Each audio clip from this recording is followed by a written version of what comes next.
ที่สามเลยครับ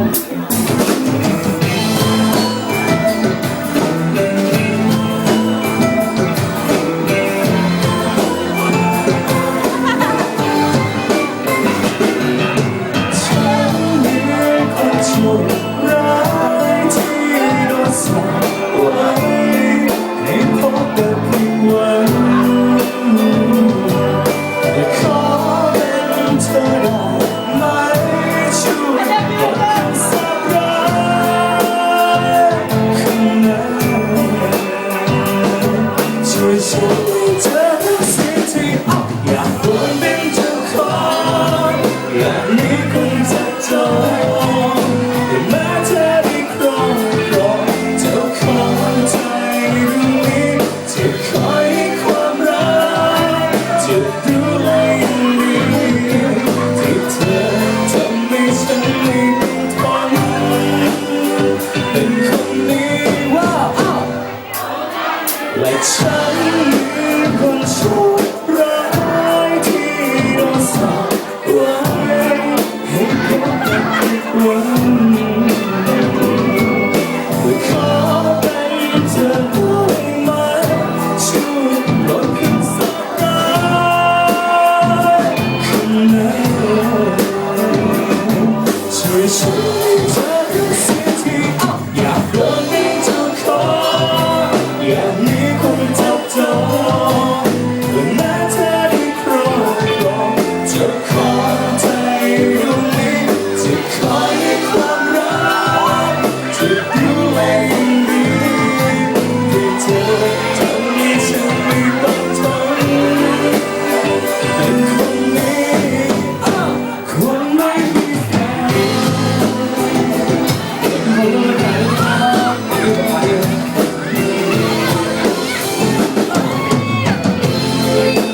จำไม่ได้อยู่หรือเปล่าครับ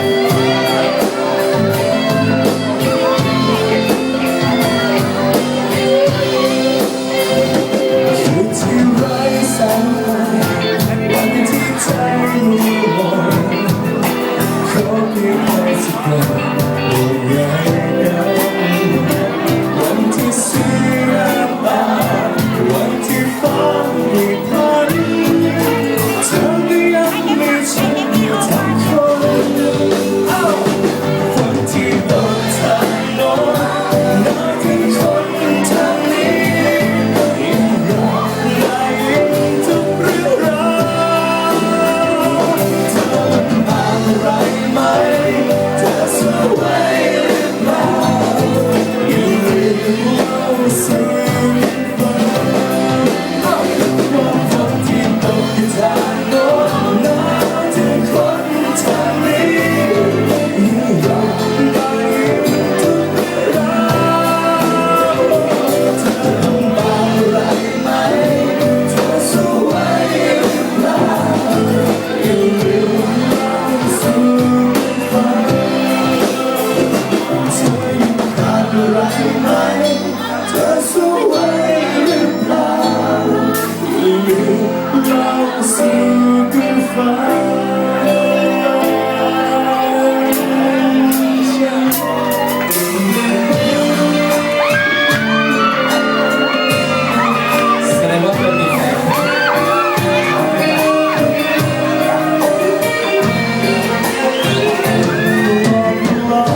แล้วคนมาที่รัก